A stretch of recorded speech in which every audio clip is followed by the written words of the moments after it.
Hello, painters. My name is Brooke. And I'm Tyler. And this is Cosmere Conversations.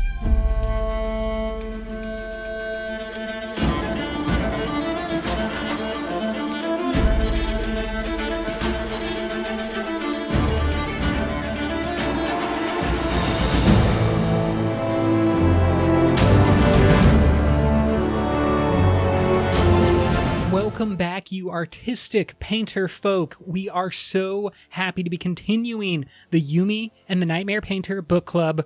We, last time, were talking all about the father machine, the baby machine, the nightmares themselves, and kind of got into some philosophical speculation about the nature of reality, as it may be, on Komashi. And this time, we are going to maybe dive deep into the world, dig up some of the spiritual underpinnings of this planet that is quite unique in the Cosmere because of its shardic situation. Yeah, the machine accounts for a lot of weird investiture magic things happening in the environment, but it's all based on some of the more natural things going on with investiture on this planet. We don't know if that is as a result of the shard being killed or if it predates the shard being killed, but here we are. Here's what we've got. We've got some actions that attract investiture and some entities, some splinters perhaps. Attraction being one of the defining traits of the spirits. And we're going to start there, and then we'll just kind of move naturally around and through Komashi. But let's begin with this concept of the spirits primarily are attracted to rock stacking that we see from Yumi and then obviously Painter as well. Yeah, at least historically, that has been sort of the way that it works, is that we have these yoki-hijo who are becoming masters, becoming virtuosos of rock stacking. And this seems to be kind of a way to forge a connection between the person, the yoki-hijo, and the land. And I'm getting this from a quote that comes actually when Painter is the one doing the rock stacking. Quote, "And he felt something, didn't he? A connection to the land itself? It felt silly to try to express it, but something pulled on him, tugging directly on his emotions as he worked. He tugged back. Something peeked out of the ground nearby. It vanished as he glanced toward it." End quote. And I think this is the early sign of him attracting a spirit, that thing that was tugging on his emotions and that went away when he glanced at it was the first spirit that he minorly attracted. And it's based around a connection to the land. Both a connection to the land, and it seems to work a little bit like a spren attracted to his emotions in some way. Right. And we also know that the spirits have a direct connection to the warmth of an area. We hear that from this. Quote, "Spirits gathered in warm places, or rather, warmth was a sign they were near." End quote. And this dual connection to the physical warmth as well as the emotional connection, as well as being summoned by artistic pursuit using the land because he's stacking physical rocks. So it's almost as if the movement of land into an artistic representation is what the spirit wants, but the spirit is part of the land. Interesting. Yeah, it seems like there are a lot of different factors at play here, because we also know that the skill or the virtuosity in which one stacks the rocks has a direct impact on that person's ability to draw spirits, how many they can draw, and the quality of the spirits and how long the subsequently created fabrials last. Yeah, we see that with the yoki-hijo able to produce stronger spirits and more valuable fabrials even in the time when the baby machines existed. Yeah. And Yumi makes a note when she has her one really great day. She attracts a ton of them. She feels really proud about the fact that the fabrials she makes that day are going to last for a really long time, potentially longer than even other Yokihijo's fabrials could last, because she has done such a virtuosic job on that day. So we've got your virtuosity, we've got warmth, we've got your sort of creativity and focus, and then we've got something to do with the land as well that are sort of all factoring into this equation. So let's dive more deeply into the spirits themselves and what else we know about them. We have some great quotes, and I think that this one in particular might start to shed some light on all of these different factors coming into play. Quote, "Something from nothing, creation, beauty from raw materials, art, order from chaos, organization, or in this case, all three at once." End quote. Who else thought of Navani as soon as they read this quote? Absolutely. With the organization as the like kind of backwards, figuring something out from the last thing you heard. I'm just like, Navani, more Navani. Yeah. And she is the mother of machines. Perhaps a direct correlation to what we are seeing with the Yokihijo. Navani bonded to an aspect of the land, the sibling, and able to channel investiture through kind of like Stormlight or Lifelight in her situation. But that is also an expression of the world and the land and the ties that investiture has to it. And I think that her organization from chaos, her beauty from raw materials, all of these things are leading to the same type of experience, of course, represented through two different prisms or two different lenses. Yeah, but I think that this connection, this comparison between these two systems is purposeful on Brandon's part. We see, of course, in Stormlight, the Nahel bond between a Surge binder and a Spren. And then we recently saw the Luhel bond on Lumar in Tress. So an Aether operating on a similar principle to create power.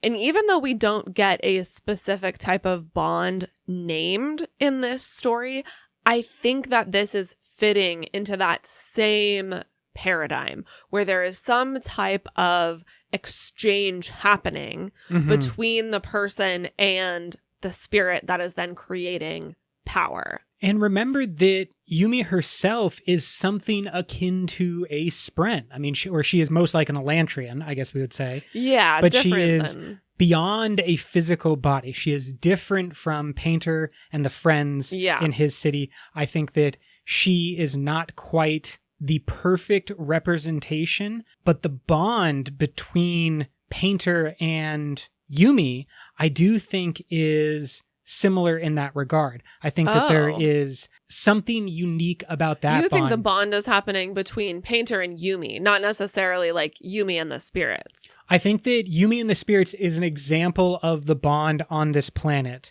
but like the highest end version that we see, because is between Painter and Yumi. Yumi's version, the like quote unquote normal version, is between a person and a spirit, or a Yokihijo and a spirit.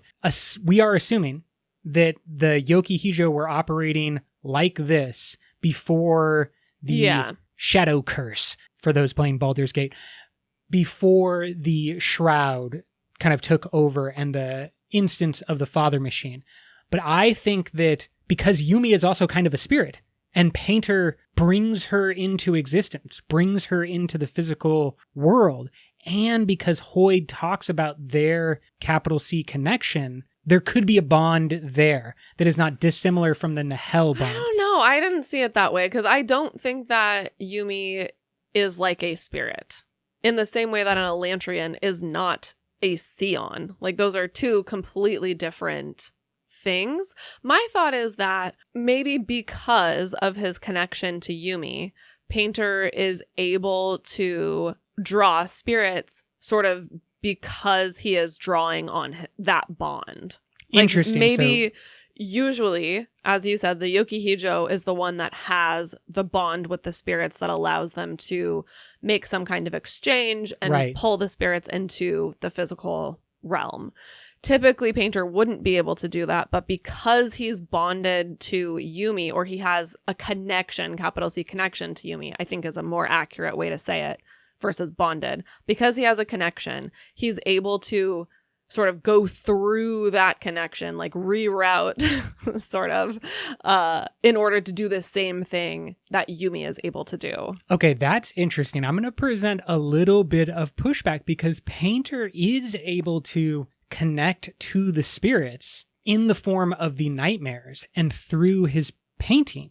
Well, the nightmares are different than the spirits. That's true. They are not the same thing as the spirits. Yeah, and we're going to talk about painting a little bit later and like why it's different, what it's doing, how it's different. Okay. It does, because painting does seem to be doing something different than rock stacking is. Interesting. Okay, so that's my question is like, is painting and rock stacking the same? Because I do think that there is some type of quote unquote bond that Painter has with the nightmares and that all painters have with the nightmares. It is different though in a major way with what you are discussing with the spirits because of the kind of like give and take and the functionality of that relationship. And it might be, as we've established, spirits are sort of drawn by creativity. So it may be that if there was a really virtuosic bout of painting done, that painter would also be able to draw spirits.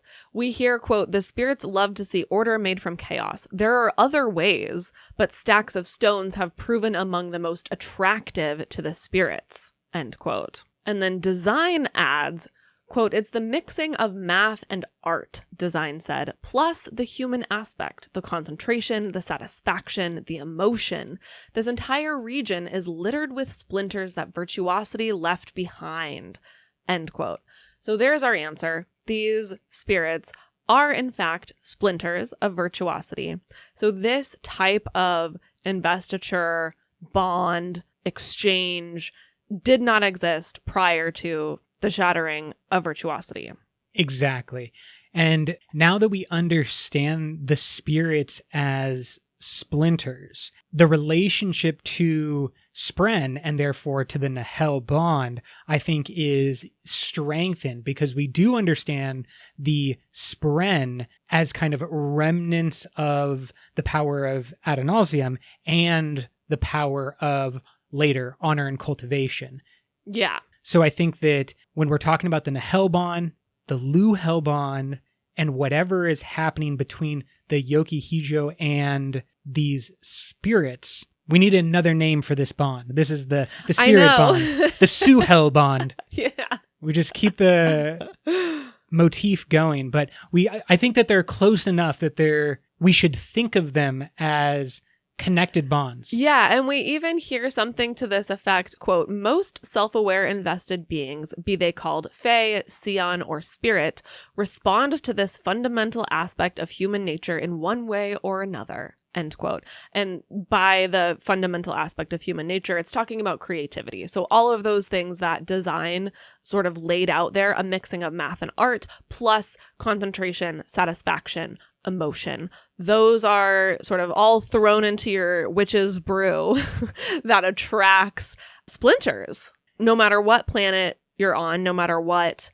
form they take, seemingly. As long as they are invested, self-aware entities, they should follow that basic kind of principle all throughout the cosmos. Yes. It also puts into new light the actions and the weightlifting of actions of Tojin, who is meeting all of these qualifications. The weightlifting requires concentration and emotion. And from that effort, he is gaining satisfaction. We see that when he's so excited to meet his other weightlifting buddies. Mm-hmm. And without even knowing it, he is doing the things that would attract spirits, that spirits are attracted to. Right. And we don't actually see that happen for him. Maybe he's not virtuosic enough. Maybe that is just not the kind of thing that the spirits are most attracted to.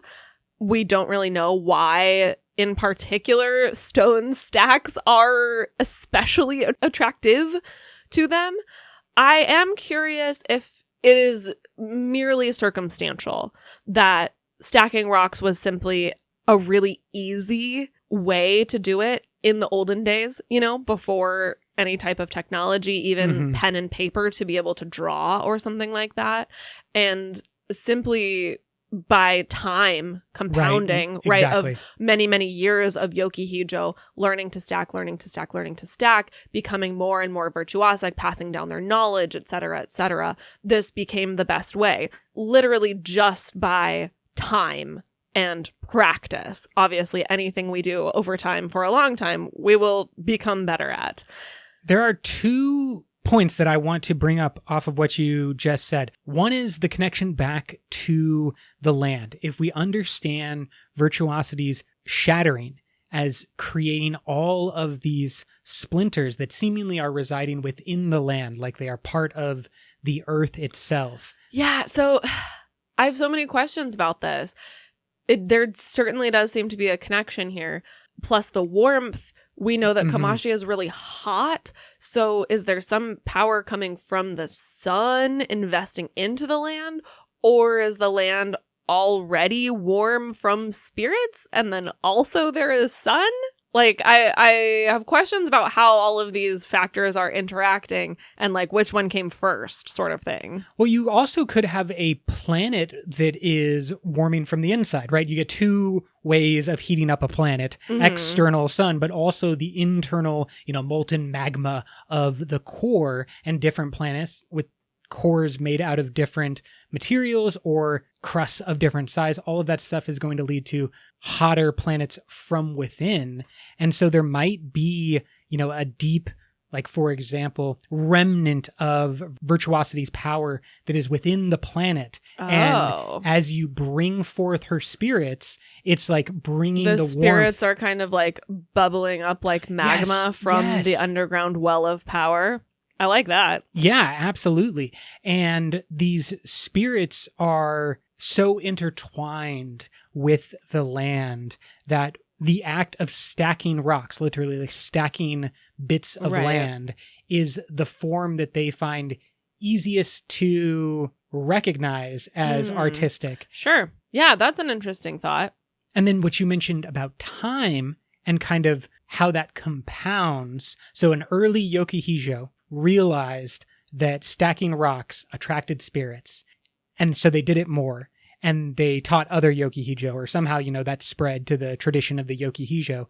And then so everyone else is like, how does one attract spirits? Stack rocks. By stacking rocks. And so they just like continue to do the thing over and over. And you get that compounding factor, not dissimilar from the Dream Watch, that like elite squad that was supposed to be, a meritocracy, the best of the best painters in their society. But we were witnessing how that can like go askew, and you can get corruption, and the elements of like power concentrating was families and who had the best political connections. And that's how you got to be a part of this elite task force, not being the best painter. So are you saying like the Yoki-Hijo are an actual meritocracy and the Dream Watch isn't? Or I don't necessarily know if the Yoki-Hijo are any more a meritocracy than the Dream Watch. Just one is like political power concentrated, and one is investiture, magical power concentrated. Well, yeah, I mean, I guess they're completely different things, because not only do the Yoki-Hijo have the benefit of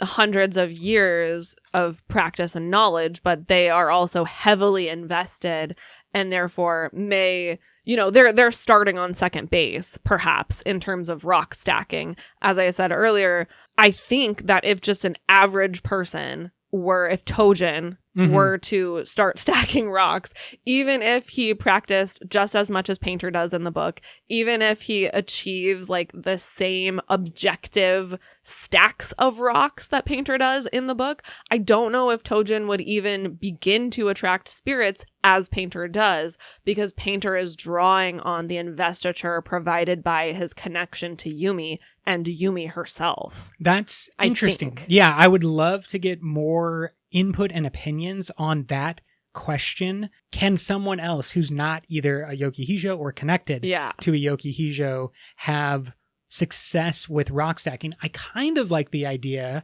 of a equal playing field and less the, superhero by birth type of experience. So I think this is where we get into a similar story trajectory that we have talked about quite a bit in previous episodes on this podcast, where, for example, on Scadrial, you start with born superheroes. It's selected. Not everybody gets it. You have these special people who are just, maybe she's born with it, maybe it's metallurgy.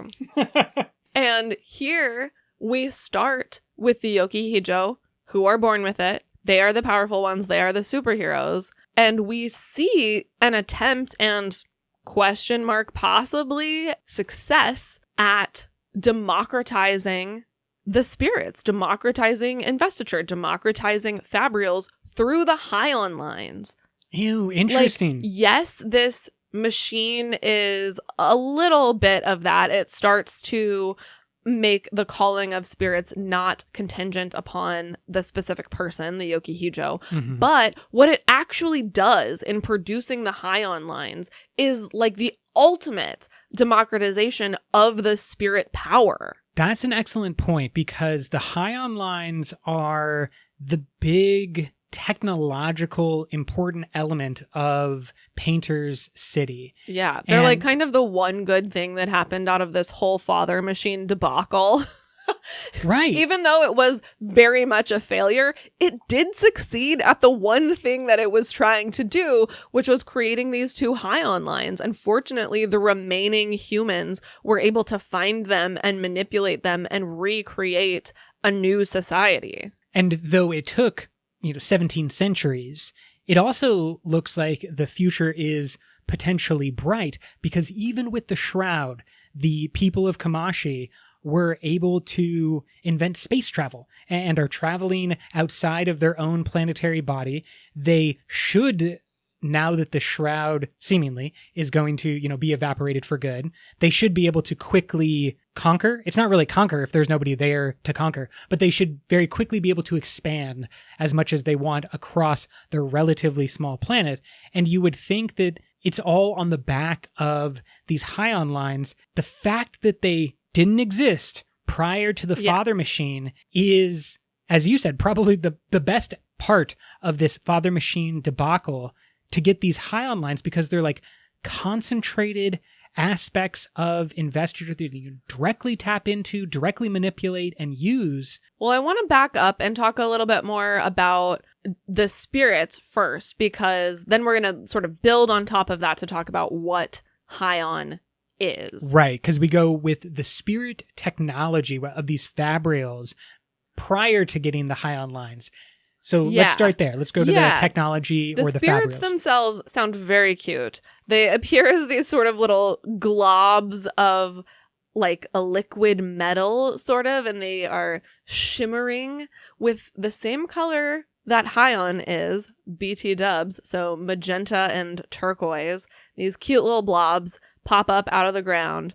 And then when the Yoki-Hijo ask them to create different fabrials, they all seem to be some type of what we would call, I believe, a conjoined fabrial that we see in Stormlight Archive. So they might be a repelling pair or an attracting pair. They, for like creation of lights, there's a dark light and then a light, a bright light orb. Yeah. And you like tap the dark one to turn the light off, and then tap it again and the light one turns on. There are also hovercrafts, so these two spirit things that are enabling them to repel gravity, or sometimes they repel each other to make buildings hover. Yeah, similar, though technically different than the lifting mechanisms that we see on Rashar. And the fact that this was done, this relationship was done, and that led to a catastrophe is maybe the only thing that prevented Komashi from becoming a really advanced member of the Cosmere faster. It basically like could have slowed down their progression. I mean, this is early tech, Fabrial tech. Yeah, but it's also so difficult for them to access. There are only 14 Yokihijo. The Yokihijo have to work incredibly hard to attract even a small number of spirits in order to persuade them to make these Fabrials that only last for maybe a couple of years. So even, like, I think that as terrible as this father machine was, it may have actually been the breakthrough for them, period, in like advancing at all. Like, I don't know where they would have gone if that never happened. I don't think you're getting very far. You can't advance very fast when you have all of those impediments to your advancement. It's almost like they were at a societal bottleneck. Yeah, with these, absolutely. And that's they just a great like way to put it. Move past it. And so they broke open the bottleneck with, you know, this explosive force of investiture, and the flood was chaotic and led to the shroud. But the actual fact that they had reached a bottleneck, they needed to do something, or, you know, just result into stasis forever. Yes. Which is exactly the situation that Yumi finds herself, a permanent stasis. Yeah. Yeah. We have this quote: "As always, the spirit split into two to make the devices. In this case, a machine with great insectile wings and a handheld device to control it from the ground."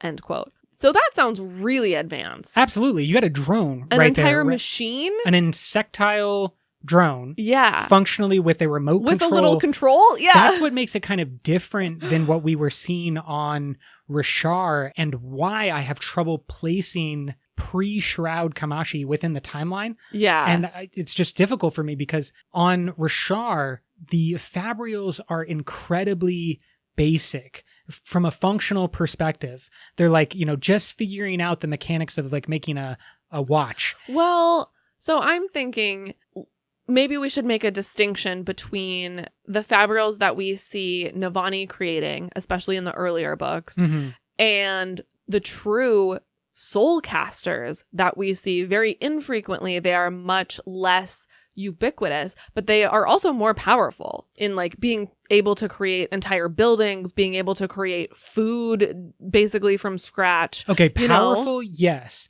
But technologically advanced, I'd say still no. We're talking about a remote control here that is not made out of the spirit. It's seemingly separate from the spirit. Like there's a controller. No, I think it is the spirit. Oh my gosh, you think Yeah, the spirit split into two. So one spirit breaks itself into two pieces. One of those pieces creates a machine with the insect wings. The second piece creates a controller. Okay, for some reason I thought that was like inhabiting an existing machine, like the people built a machine. So it really and is a controller. Almost exactly like how a spren can manifest as a blade or a fork. It takes the form of the thing that the people metal. Want and need. Mm-hmm. Wow, okay.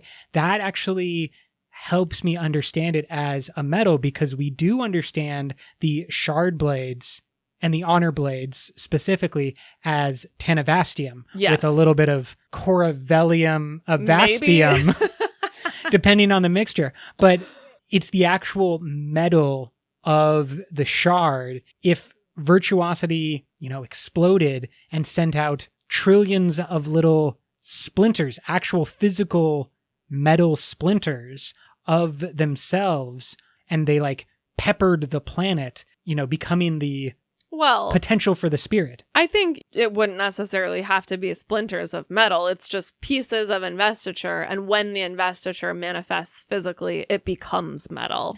Yes. We also don't know that every single device that the spirits make appears metallic. So this is all speculation. But the spirits themselves have a metallic sheen. They do, yes. So it's almost, you know, like they're a floating orb of metal. Yeah, they're like liquid metal and then waiting to become, you know, your sword or whatever, your hard, solid metal. Right. I am very intrigued by metal, obviously. You know, big Scadrial fans over here. And when other planets are manifesting metals, it makes me wonder, is that more a principle of the Cosmere and less a Scadrial specific? Oh, yeah, I think yes. I think we've seen that on Rashar. So we can say, yes, this shard manifesting into metal is like a common occurrence because we've seen racium, we've seen lots of different shard metals at this point. We should also note that the creation of these fabrials on Komashi is said to take something from Yumi. She feels tired and like there is something that needs to be replenished after she does one of these things.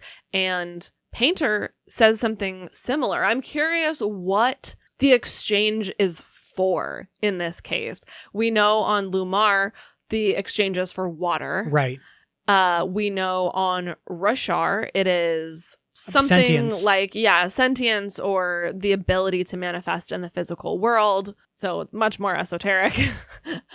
And it's not clear what the currency of exchange is on Komashi. Is it just energy, like the pure energy that Yumi is expending? Is it some of her innate investiture? Although if the spirit is already investiture, I don't know why it would want hers, you know? So that doesn't seem right to me. Let's go to this bit of dialogue, and if you'd help me out. Yumi starts with, quote, "The spirits don't actually care." I don't know about that, Painter said. He pointed around the trunk towards the tent, hovering a few feet above the ground on its platform. The spirits give you things like that platform, right? No cost? No price? "No price," she said. "They want to help. Once we summon them, I think they find us intriguing and enjoy watching us." Sounds like they do care, he said. About you, if not about a lot of the things that you all have made up about them. End quote. So the spirits are kind of providing more than you would otherwise think is fair in a trading situation. It's not a one-to-one balance. It's positive. Yes, it is. Well, I don't know if it's in positive or in neutral. Or Yumi seems to put in a lot of work. It's difficult for her. She's like clearly throwing a bunch on her back and like trying to do it all herself. Yeah. I'm curious though if there is some vestigial memory of virtuosity with these spirits that because virtuosity, as we understand it, is kind of like pushing all of these people to develop themselves and their passions and what they're good at. Yeah, I think that would have been stronger when virtuosity was actually around. Fully formed. But then the spirits seem to kind of like want that to happen. So they'll just like help you live for free if they think that it's going to help you get to be a virtuosic person. I don't know about that.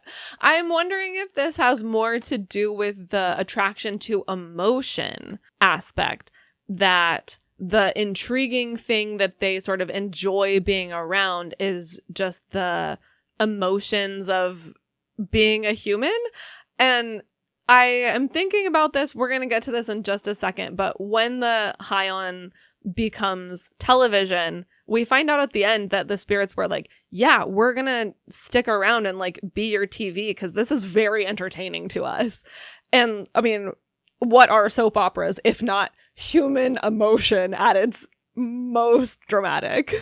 And the spirits are drawn to that, attracted to that in the way that seemingly they were attracted to rock stacking. And so we should assume it's for basically the same reasons. Yeah, so that's my question. Like, is emotion the currency of the exchange? Are you giving like emotion to the spirits and that is when they manifest, you know? I don't know. That's my guess. I would love if our listeners will tell us what you think the currency of exchange on Komashi is. Let's talk about the Haion lines, because these twin bands of energy, famously magenta and turquoise, thick as a person's wrist, that are surrounding the city of Kilahito. And infusing it, really, not even just surrounding. Protecting they are it. Everywhere. They are signs, they are lights, they are your television, they are your microwave. All electric type things is this Haion. And they're described sort of like a large version of a light bulb filament. This is basically the modern manifestation of the spirits. They have split into these two sides, magenta and turquoise, that are doing all of these things for the modern city.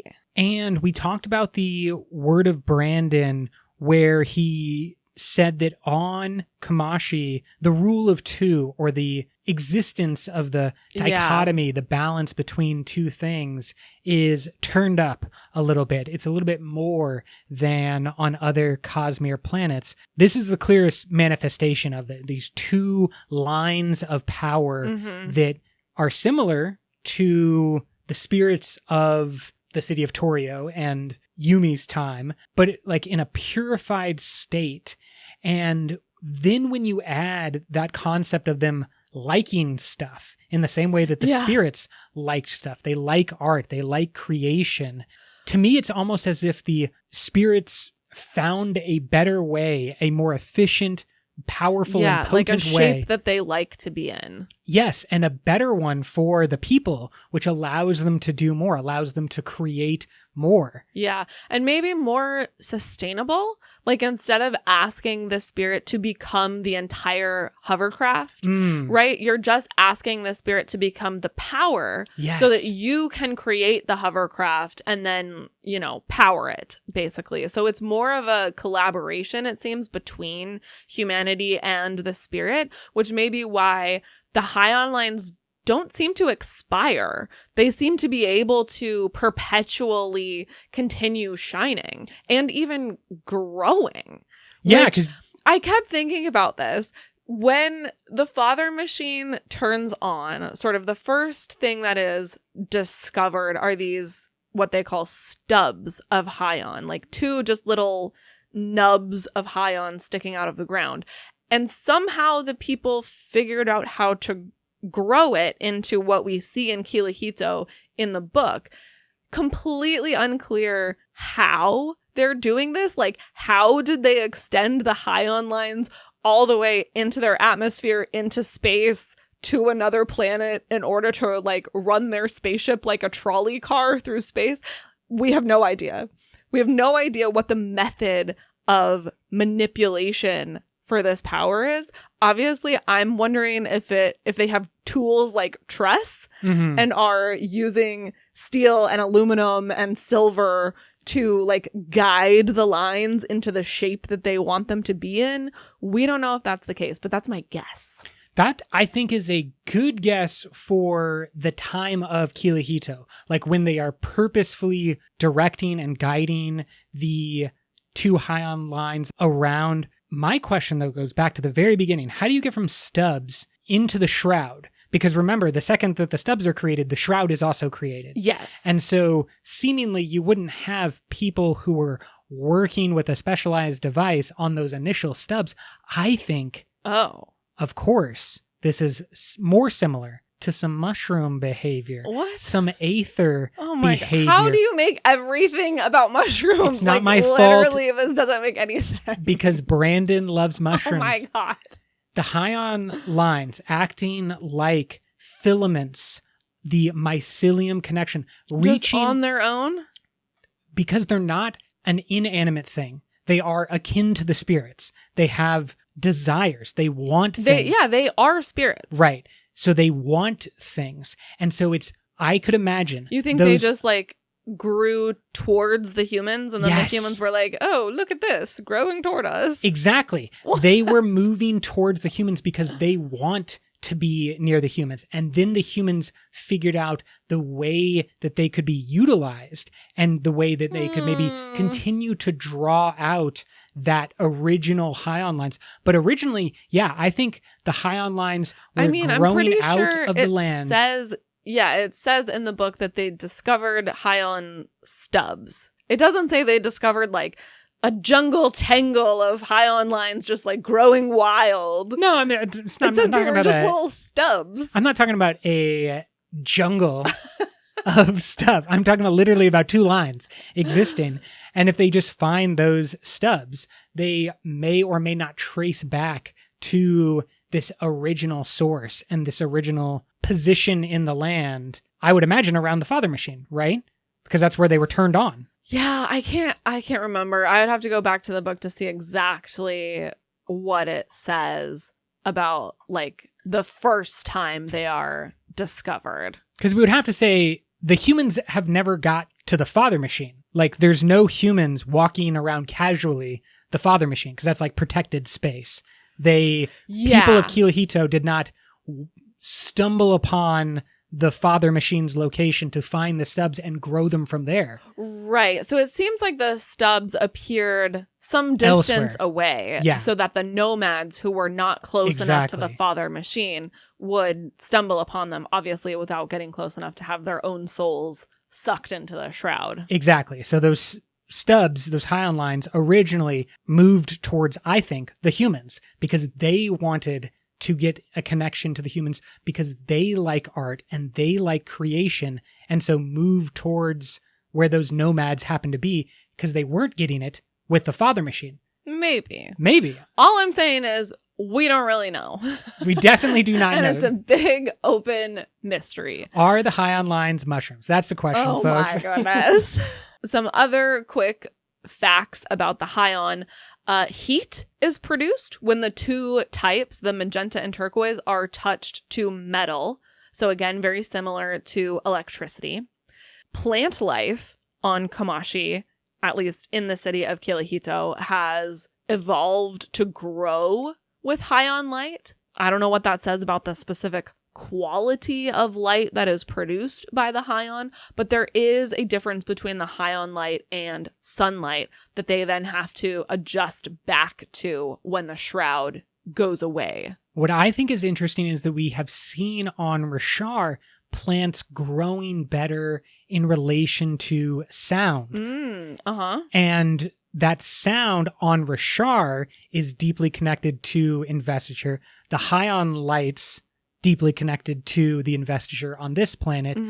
And so perhaps that's the connection. Like emitting a frequency. A growth frequency from investiture. Yeah. Maybe. That's interesting. Or maybe because their virtuosity is power, they're just encouraging the plant to be virtuosic at being a plant.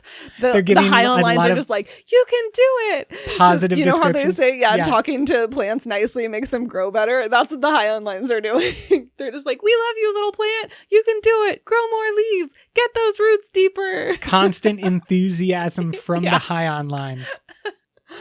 I mean, that's not bad. If you are doing something creative, you're having an artistic pursuit, what do you need more than anything else? Just encouragement. Encouragement from the Hion lines.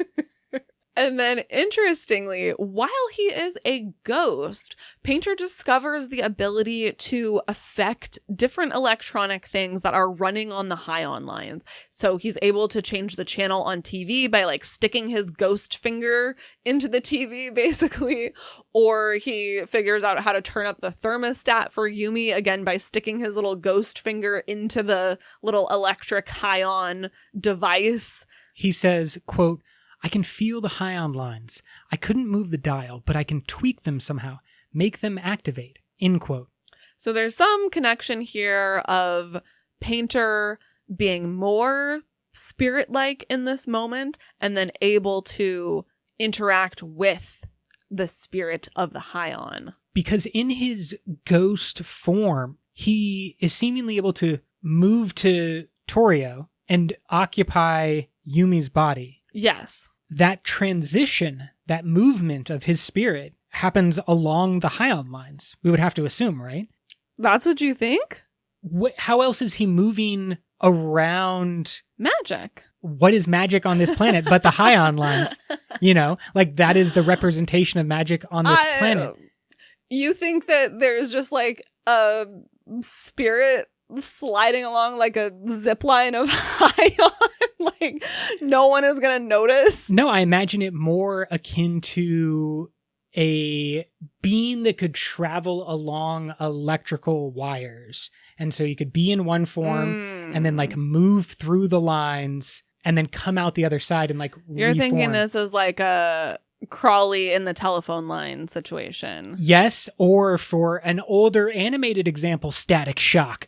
But I think that, there is probably, he's doing something, right? He's manipulating the Hion lines. That's either because he is Hion lines, he is somehow interacting from himself to the lines, or he's able to transition into that form and like feel the Hion lines which he's not able to do when he's a regular painter. I think this is an aspect of just soft magic in the world that doesn't really have a hard explanation of like how he is in Yumi's body but sees himself as himself but appears as Yumi to everyone else and is this sort of cognitive shadow while in Kirihito when Yumi is in his house but looking like Yumi. Right, because Yumi's world is not real. Well, yes, correct. And Painter travels to that not real world. Well, no, he's in the real world.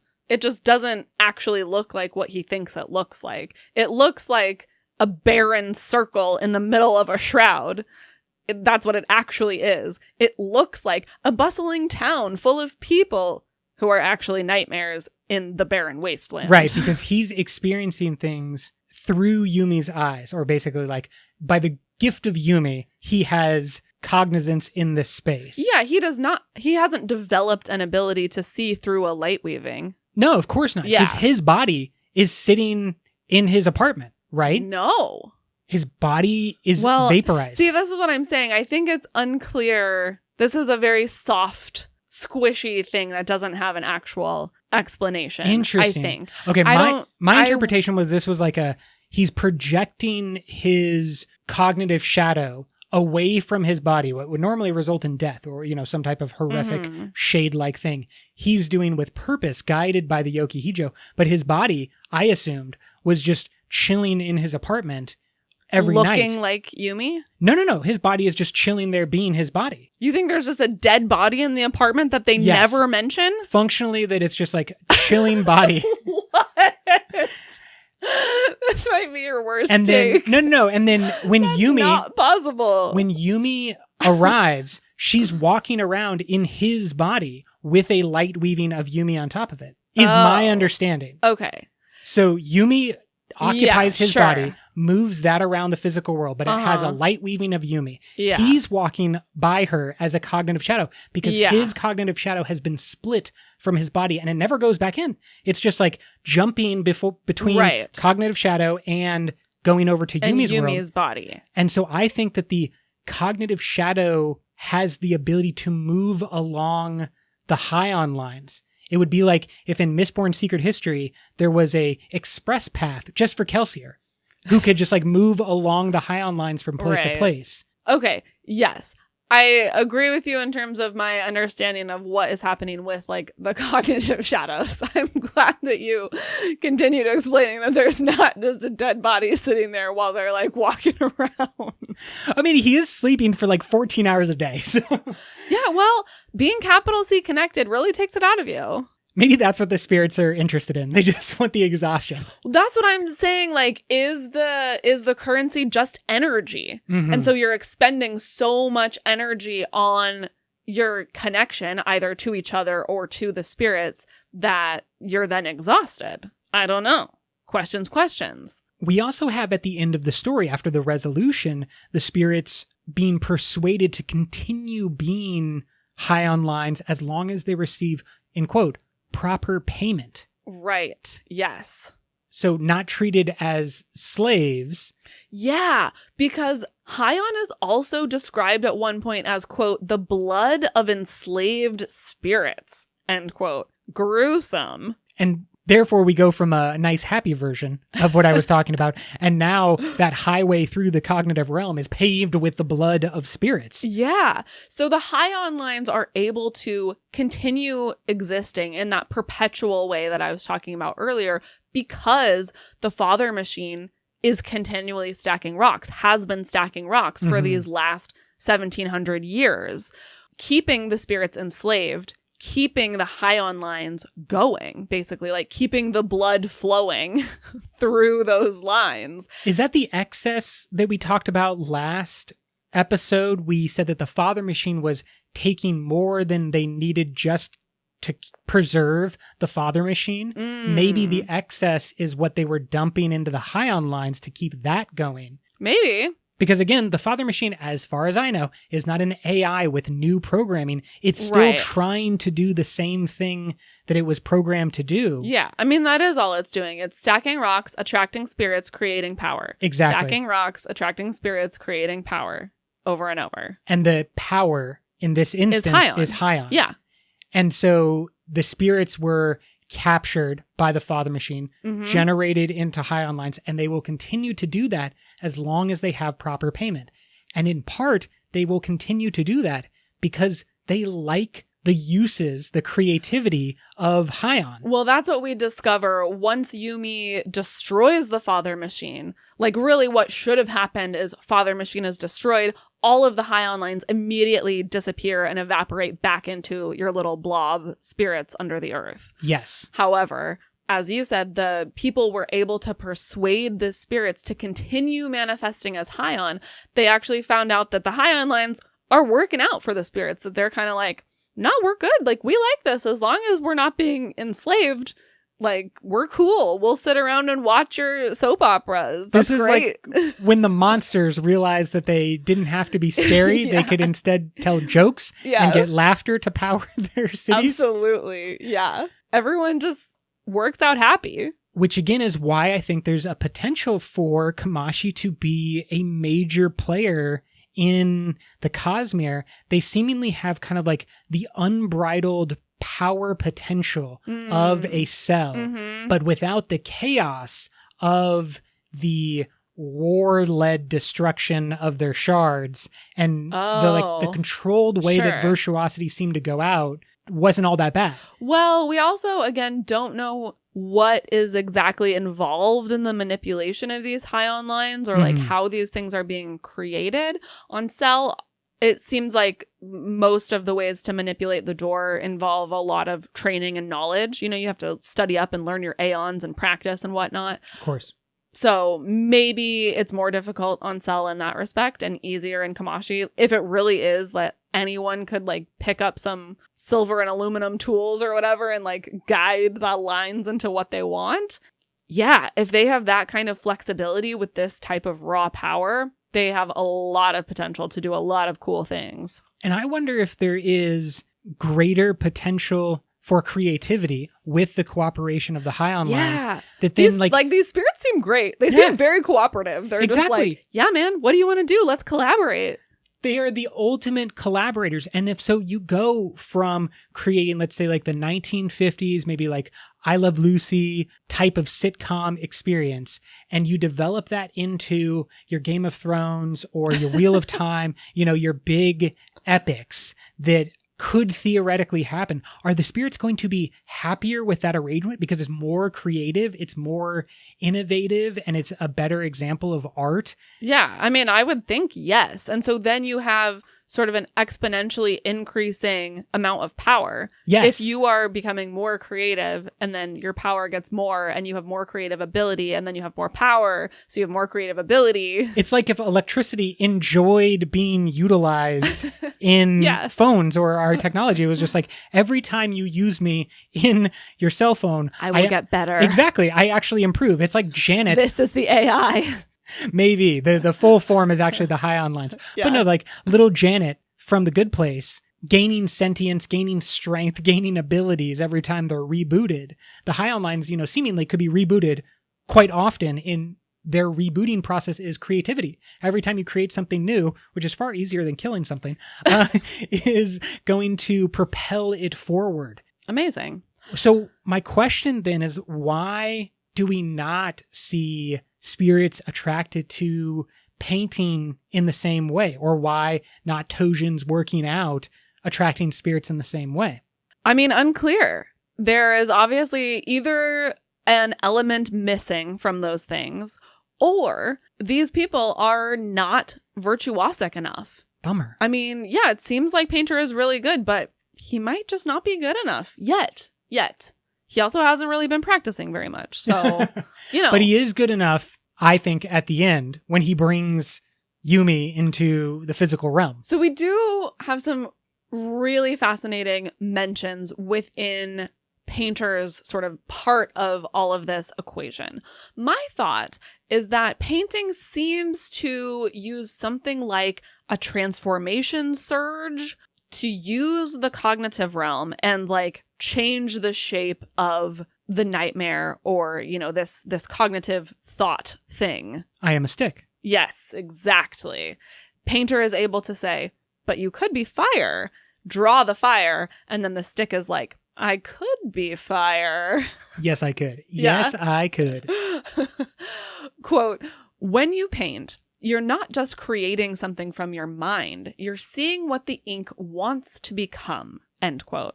So we come back to this idea that is best presented in The Emperor's Soul about objects wanting to be certain things, wanting to be a certain way, wanting to be a certain shape.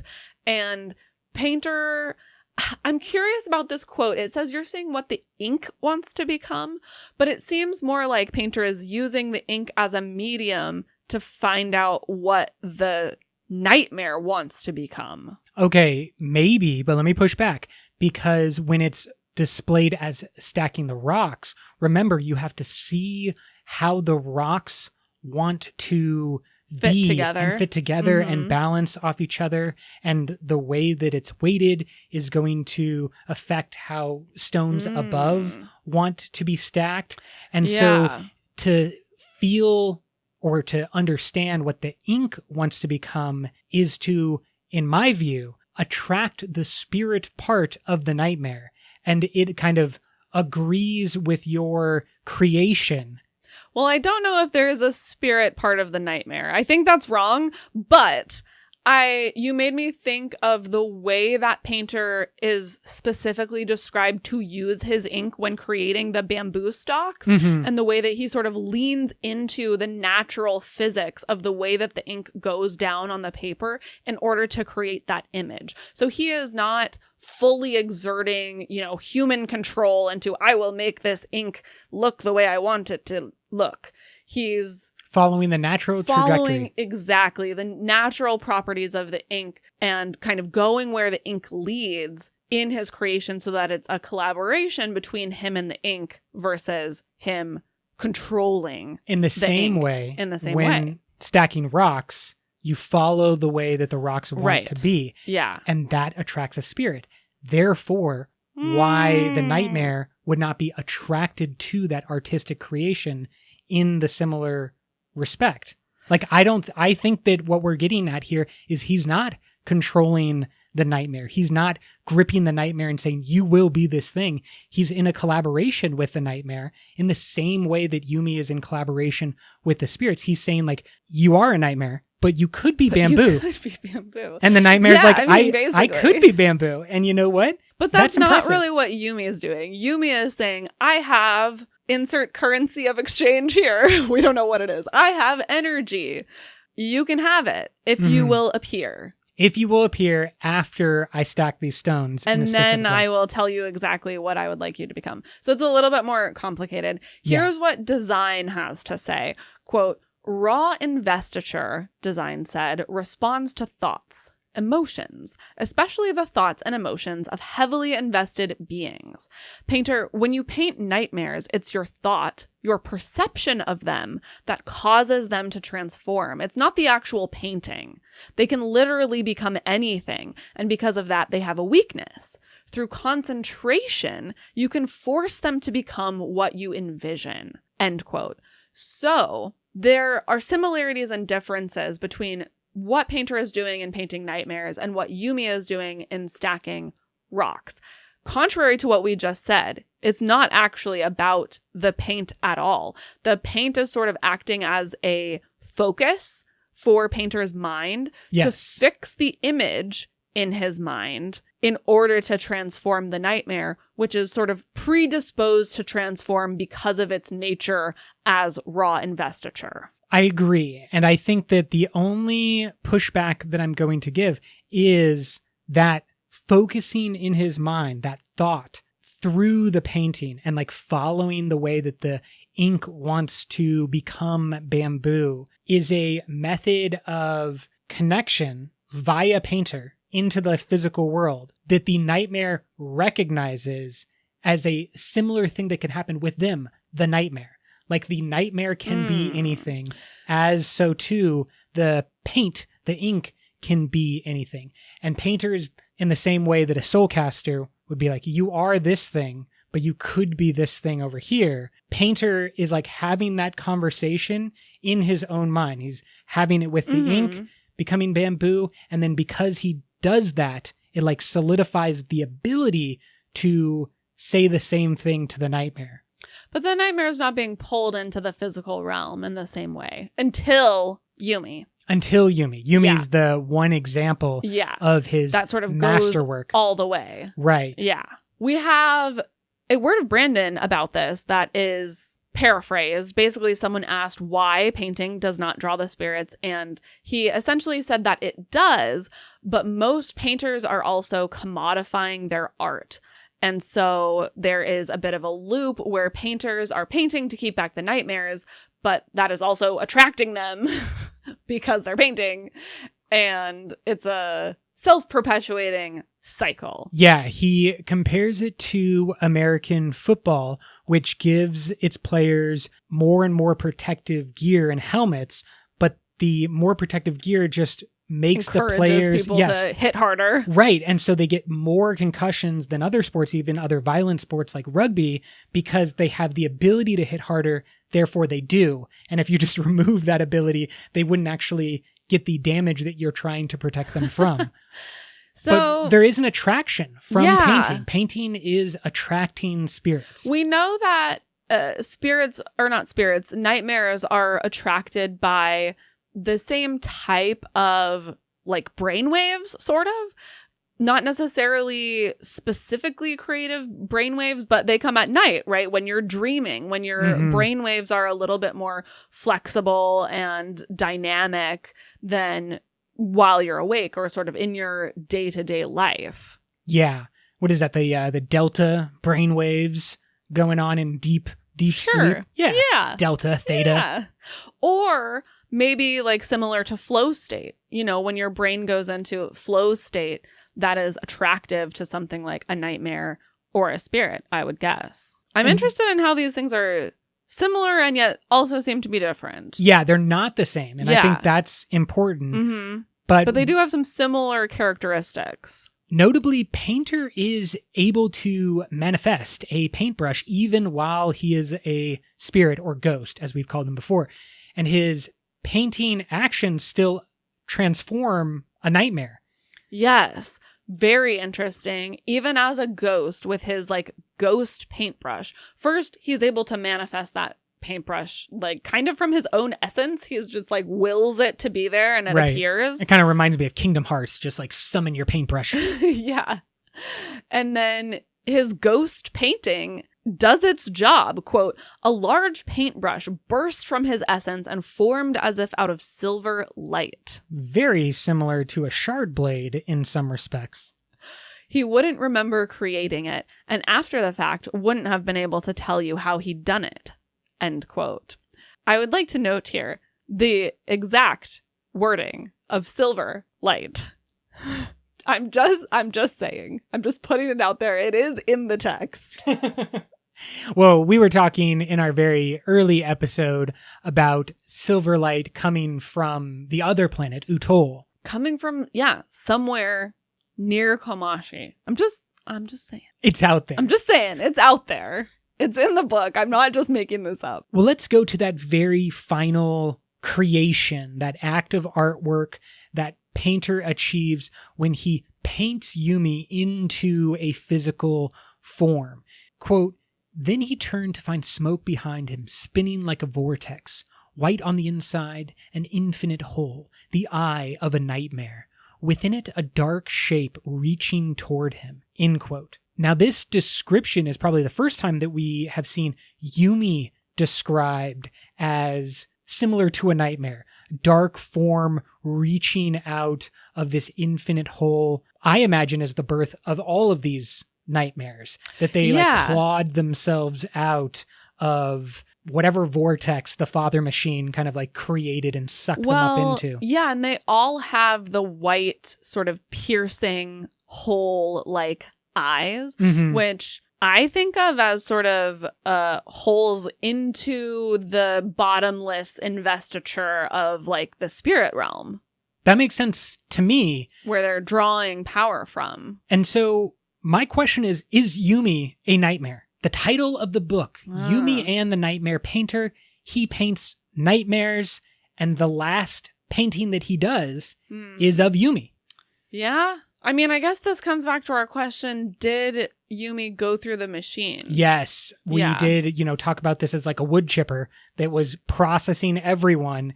Did Yumi, was she a big rock that got into the wood chipper and just was spat out? Or was she a big boulder that never got into the wood chipper at all? Yeah, I need to go back to the text and see exactly what it says, because that would tell us if Yumi is a nightmare that was just too strong to be sucked into the shroud, and then she is painted into a physical form, or is this sort of always her natural manifestation as a highly, highly invested entity? Seemingly selected by virtuosity. Yeah, is she always a quasi-cognitive shadow? Yeah, I feel a little bit like that is my interpretation. She's something akin to a returned plus an Elantrian. Like the cognitive shadow of Yumi was selected by virtuosity, originally thrown into a physical body, or maybe never thrown into a physical body. I don't know if she ever had a physical body, but basically like the cognitive shadow was selected by virtuosity to be a Yokihijo.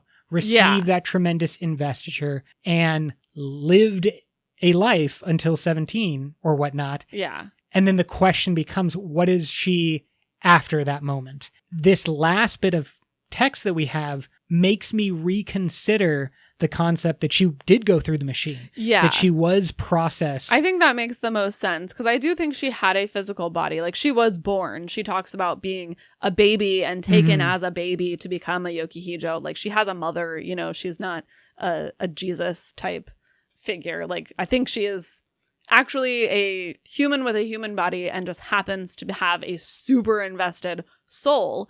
When she goes through the machine, that soul is strong enough that it does not get sucked into the shroud.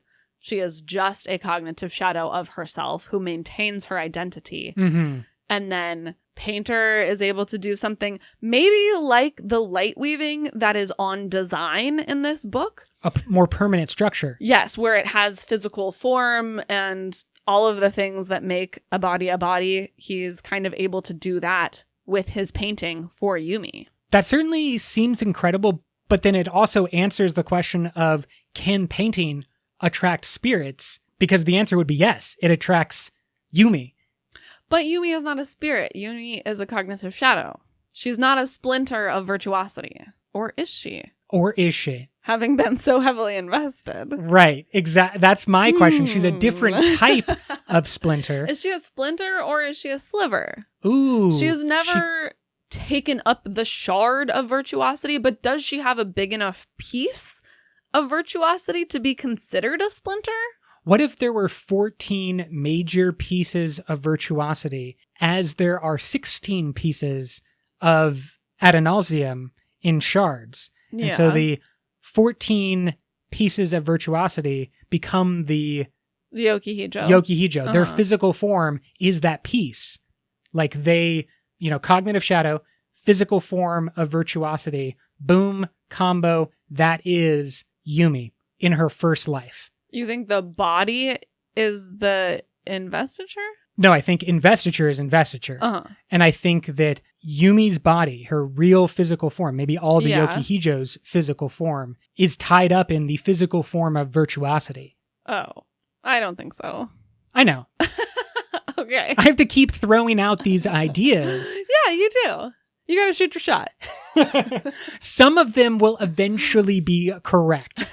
And then I will look back and say, I got everything correct. So much fun in this book club. Give us all your thoughts on my crazy theories and Brooke's detailed researched work. Yes.